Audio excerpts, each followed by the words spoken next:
கர்த்தராகிய இயேசு கிறிஸ்துவுடைய வீடுநேற்ற நாமத்தில் இந்த காணொளி வாயிலாக உங்களை சந்திப்பதில் மிகுந்த மகிழ்ச்சி அடைகிறேன். இந்த காணொளியும் கூட கர்த்தருடைய வார்த்தையினாலும் சாட்சியினாலும் உண்மையாக நிற்க செய்த தேவாதி தேவனுக்கு சகல மகிமையும் உண்டாவதாக. வார்த்தைக்கு நேராக நாம் கடந்து வருவோம். யாக்கோபு எழுதின புஸ்தகம் 5ஆம் அதிகாரம்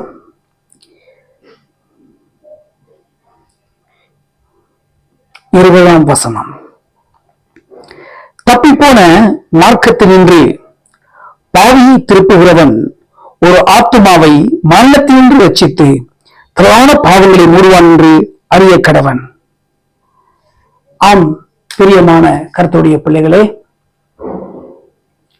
ஒரு பாவியை திருப்புகிறவன் திரளான பாவங்களை மூடுவான் என்று அறிய கடவன். தப்பிப்போன மார்க்கத்தினின்று ஒரு பாவியை திருப்புகிற ஒரு சத்தியத்தை குறித்து நாம் இந்நாளிலே நாம் பார்க்க போகிறோம். இந்த யாக்கோபு எழுதின நிருபமானது கிறிஸ்துவ வாழ்க்கையை நாம் இப்படி வாழ வேண்டும் என்று சொல்லி படிப்பிக்கிறதா இருக்கிறது. ஆவியானவர் யாக்கோபு மூலமாக, அந்நாட்களிலே திருச்சபை தூணமாய் இருந்த யாக்கோபு மூலமாக இந்த நிருபத்தை எழுதி தந்திருக்கிறார். இவருடைய கடைசி பகுதியில் கடைசி வார்த்தையாக ஒரு குறிப்பிட்ட ஊழியத்தை நிறைவேற்றும்படியாக ஆவியானவர் அங்கே குறித்திருக்கிறதை நாம் பார்க்க முடியும். பிரியமான கர்த்தருடைய பிள்ளைகளே, ஒரு விசுவாசியானவர்கள், ஒரு ஊழியக்காரர் எப்படி தன்னுடைய வாழ்க்கையை, ஆவிக்குரிய வாழ்க்கையை நடத்த வேண்டும் என்று அழகாக இந்த பகுதியிலே கூறப்பட்டிருக்கிறதை, முன்பதிலே கூறப்பட்டிருக்கிறதை நாம் பார்க்க முடியும். ஒரு வியாதி உள்ளவர்கள் எப்படியாய் சபையிலே மூப்பர்களை வரவழைக்க வேண்டும், துன்பப்படுகிறவர்கள் சங்கீதம் பாட வேண்டும், இன்னும் அவர்கள் ஜெபம் செய்ய வேண்டும், இன்னும் ஒரு கிறிஸ்தவன் பாடுபடுவதனாலே எவ்வாறு கருத்தாய் ஜெபிக்க வேண்டும் என்று அவர் ஒவ்வொன்றாக இந்த பகுதியில் கூறிக்கொண்டு வந்திருந்தாலும் கடைசி வார்த்தையிலே தப்பிப்போன மார்க்கத்தில் இருந்து திருப்புகிறதான ஒரு வல்லமையான ஊழியத்தை குறித்து, இந்த நாட்களிலே நாம் செய்ய வேண்டிய ஒரு ஊழியத்தை குறித்து அங்கே அவர் எழுதி வைத்திருக்கிறார். ஆவியானவர் அந்த குறித்த சத்தியங்களை நமக்கு போதிப்பாராக. கடந்த நாட்களிலே ஒரு குறிப்பிட்ட ஊழியத்தை நிறைவேற்றும்படியாக இந்த அடிமை ஒரு தேசத்துக்கு கடந்து செல்ல வேண்டியதாக இருந்தது. அதற்கென்று என்னை அழைத்திருந்தார்கள். அந்த தேசத்திலே இருக்கிற ஒரு பட்டணத்திலே ஒரு விசேஷமான ஒரு ஊழியர் இருந்தார். அந்த ஊழிய குடும்பத்தார் கர்த்தருக்கென்று பயபக்தியாய் பல காரியங்களை அந்த தேசத்திலே தேவனுடைய ராஜ்யத்துக்கு செய்து முடித்திருந்தார்கள். அவர்கள் மூலமாக அநேக ஊழியர்கள் புறப்பட்டு சென்று அநேக ஊழியர் நிறைவேற்றும் நிமித்தம் பல சிறுச்சபைகள் கட்டப்பட்டிருந்தது. இந்த நாளில் கூட அநேக ஊழியர்கள் அந்த பட்டணத்துக்கு கடந்து சென்று தேவனுடைய ராஜ்யத்தை கட்டும்படியாக, தேவனையா மையப்படும்படியாக பல ஊழியங்களை செய்து கொண்டிருக்கிறார்கள். கர்த்தரை மையப்படுவதாக அந்த குடும்பத்தாரிடத்திலே அங்கே ஒரு தப்பிப்போன மார்க்கத்தை போல அந்த குடும்பத்தார் இந்த நாட்களிலே தப்பிப்போன ஒரு மார்க்கத்தை பின்பற்றி தப்பிப்போன ஒரு ஆத்துமாக்களாய் அவர்கள் காணப்பட்டார்கள். அந்த பட்டணத்தில் உள்ளதான ஊழியர்களும் கூட அவர்களை சந்தித்து சரியாய் வழிநடத்தாதபடியினாலே அவர்கள் தப்பிப்போன ஒரு ஆடுகளாய் அவர்கள் வேறு மார்க்கத்தில் தங்களுடைய காரியங்களை நடப்பிக்க ஆரம்பித்தார்கள்.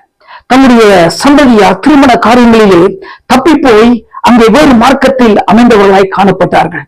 அதிலும் கூட அந்த குடும்பத்தாரிடத்திலே ரட்சிக்கப்பட்ட ஒருவர் நிமித்தமாக, ரட்சிக்கப்பட்ட ஒரு சில நிமித்தமாக நான் அழைக்கப்பட்டிருந்தேன். எப்படியாயிலும் அவர்களை மறுபடியுமாக அதையும் திருப்பும்படியாக அங்கே ஒரு வரவேற்பு நிகழ்ச்சியிலாயிலும் கர்த்தருடைய வார்த்தையை கூறி அங்கே அவர்களை கர்த்தர் பக்கமாக திருப்பத்தக்கதாக அவர்கள் அழைத்திருந்தார்கள். அந்த நோக்கத்தை நிறைவேற்றும்படியாக கடந்து சென்றிருந்தேன். அங்கே கடந்து சென்றிருந்த போதுதான் தெரிந்தது, அந்த படத்திற்கான போதகர்கள் அந்த ஊழியத்துக்கு அவர்கள் முன் வராதபடியினாலே, அந்த ஊழியத்தை நிறைவேற்ற அவருக்கு மனதில்லாதபடினாலே அவர்கள் அங்கே கைவிடப்பட்ட நிலைமையை போல் காணப்பட்டார்கள். எனக்கு அருமையான கர்த்தருடைய பிள்ளையே, அந்நாட்களிலே என்ன செய்வது எனக்கு தெரியவில்லை. என்னையும் கூட அந்த ஊழியத்தை நிறைவேற்றக்கூடாது ஒரு சில போதகர்கள் தடுத்திருந்தார்கள்.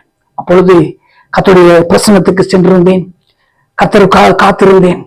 உபவாசம் எடுத்து செபிக்க ஆரம்பித்தேன். கர்த்தர் என்னோடு கூட இடைப்பட்டார். அவருடைய நீதி நிமித்தம், அவருடைய நாமத்தின் நிமித்தம் அந்த ஊழியத்தை நிறைவேற்றும்படியாக கர்த்தரை நடத்தினார். கர்த்தருடைய ஆவியானவர் என்னோடு கூட பேச ஆரம்பித்தார். நான் உன்னோடு கூட இருப்பேன், என் கரம் என்னோடு கூட வரும், உன்னதத்தில் நான் வல்லமை எழுந்தருவேன் சொல்லி கர்த்தர் வாக்குறுதியின் நிமித்தமாக கர்த்தர் ஆச்சரியப்படத்தக்க விதத்திலே அந்த வரவேற்பு நிகழ்ச்சியிலே அநேக ஜனங்கள், புறஜாதி மக்கள் முன்பாக, அந்த ஜனங்கள் முன்பாக கர்த்தர் எழுந்தருளினார். ஆச்சரியப்படத்தக்க விதத்திலே பாடுகள் குழுவில் அங்கே வந்தார்கள். போதையுடைய ஒரு மகன் அங்கே வந்து அந்த கீபோர்ட் மியூசிக் காரியங்களை பொறுப்பெடுத்தார். ஆராதனை செய்யும்படியாக அங்கே ஒரு வாலிபர் எழும்பி வந்து ஆராதனை செய்தார். அது மாத்திரமல்ல, அந்த இடத்திலே ஒரு போதரும் கூட வந்து அந்த மணமக்களை ஆசீர்வதித்தார்கள். கர்த்தருடைய உடன்படிக்கைக்கு நேராக அவர்கள் திருப்பப்பட்டார்கள்.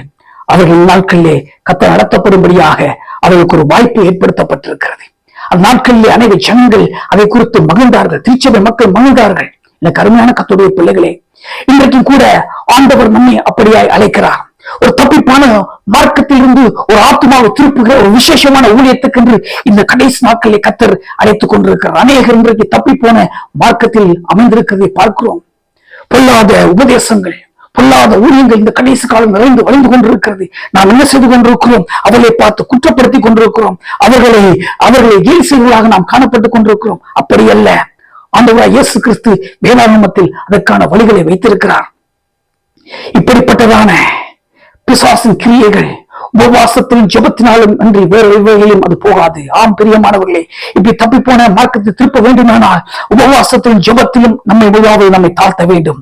அப்படி தாழ்த்தும் போது கர்த்தர் அங்கே கிரியை அடைப்பிக்க ஆரம்பிப்பார். அவர் திருப்பும்படியான காரியங்களை அவர் செய்வார். அப்படி மனம் திரும்புகிற நிமித்தமாக அநேக பாவங்கள் மூடப்பட்டு தேவனுடைய ராஜ்யம் கட்டப்படுமே. எவ்வளவு ஆணித்தரமான வார்த்தையை ஆவியானவர் இங்கே எழுதப்பட்டிருக்கிறார். இந்த நாட்களில் நமக்கு தேவையான வார்த்தையை கர்த்தர் எழுதியிருக்கிறார். அந்த ஊழியத்தை நிறைவேற்றும் போது கூட உபவாச நாட்களிலே அந்த வானமனத்து பொல்லாசனை இறங்கி வந்திருந்தது. அநேக போதருடைய இருதயங்களை அது கடினப்படுத்தி இருந்தது. அநேக செயல்படக்கூடாதவை தடைகளை உண்டாக்கி இருந்தது. ஆனால் உபவாசம் ஜெபம் செய்த போது கர்த்தர் தடைகளை உடைத்தவராக செயல்படுத்தார். பிரியமானவர்களே, இந்த நாட்களிலும் கூட நாமும் கூட இப்படி தப்பி போன மார்க்கத்தில் இருக்கிறான ஜனங்கள் மீட்கப்படும்படியாக, அவர்கள் ஆசீர்வதிக்கப்படும்படியாக, கர்த்தருக்கு திரும்பி வரத்தக்கதாக நாமே உபவாசத்திலும் ஜெபத்திலும் நாம் நம்மை தாழ்த்துவோமாக. கர்த்தர் இப்படிப்பட்டவர்களை தம்பக்கமாய் திருப்பி பெரிய காரியங்களை செய்வார். அவரால் கூடாத காரியம் ஒன்றுமில்லை. அவருடைய பாவங்கள் எல்லாம், ஆமேன், நம்முடைய பாவங்கள் எல்லாம் அவர் சிலுவையிலே சுமந்திருக்கிறார். நம்முடைய பாவங்கள் எல்லாம் அவருடைய தலைமுறையால் அவர் குணமாக்கி இருக்கிறார். அவர் நம் நோய்களை எல்லாம் அவர் குணமாக்கி இருக்கிறார். அவர் தலைமுறையால் நாம் குணமாகிறோம். எல்லா பாவங்களையும் கல்வாரி சிலுவையிலே சுமந்தவராக, அவர் ரத்தத்தினாலே கழுவப்பட்டவர்களாக, எல்லா பாவங்களையும் மூடி கழுவி சுத்திகரிக்கத்தக்கதாக அவர் சிலுவையிலே நமக்காக தம்முடைய ஜீவனை தந்திருக்கிறார். இதை கேட்டுக்கொண்டிருக்கிற அருமையான பிள்ளைகளே, இந்நாட்களில் கூட கர்த்தருக்கு மனம் திரும்புவோமாக. அநேகருடைய பாவங்கள் மூடப்படத்தக்கதாக, அநேகர் மனம் திரும்பி வரத்தக்கதாக இந்த வார்த்தையின் பிரகாரமாக நாம் இப்படி தப்பி போன மார்க்கத்தில் இருக்கிறவரை திருப்பத்தக்கதாய் நாம் காணப்படுவோமாக. இப்பொழுதும் கூட ஆமென், வானத்துக்கு பூமிக்கும் ஆண்டவராய் தேவன் நம்மளுக்கு கிரி அனுப்பிக்கும்படியாக இந்த சத்தியமான வார்த்தைகள் நம்முடைய வாழ்க்கையை கிரி அனுப்பிக்கத்தக்கதாக, ஊழியங்களை கிரி அனுப்பிக்கத்தக்கதாக ஒரு சிறிய ஜெபத்தை நாம் எடுப்போம். அன்பு மறக்கும் அந்த பரலோக பிதாவே, கொடுத்த நல்ல சாட்சிகளுக்காக ஸ்தோத்திரம் ஆண்டவரே. இந்த ஊழியங்களை எல்லாம் நீ பொறுப்படுத்திருக்கிற இந்த நாட்களிலே இப்படி தப்பி போன சகோதரர்கள் ஆண்டவர் யாராய் இருந்தாலும் மனம் திரும்பத்தக்கதாக, ஆண்டவர் அப்படி திருப்பினவர்களை ஊழியத்தில் ஆண்டவர் நடத்தத்தக்கதான வல்லமையும் கிருபை நிறைய அருளும்படியா நாங்கள் ஜெபிக்கிறோம். இந்த வருகிற காலங்களில் ஆமீன் தப்பி போன மார்க்கத்தில் நிற்கிறவர்கள் ஆண்டவர் திரும்பி உடைய கல்வாரி அண்டைக்கு வருவார்களாக.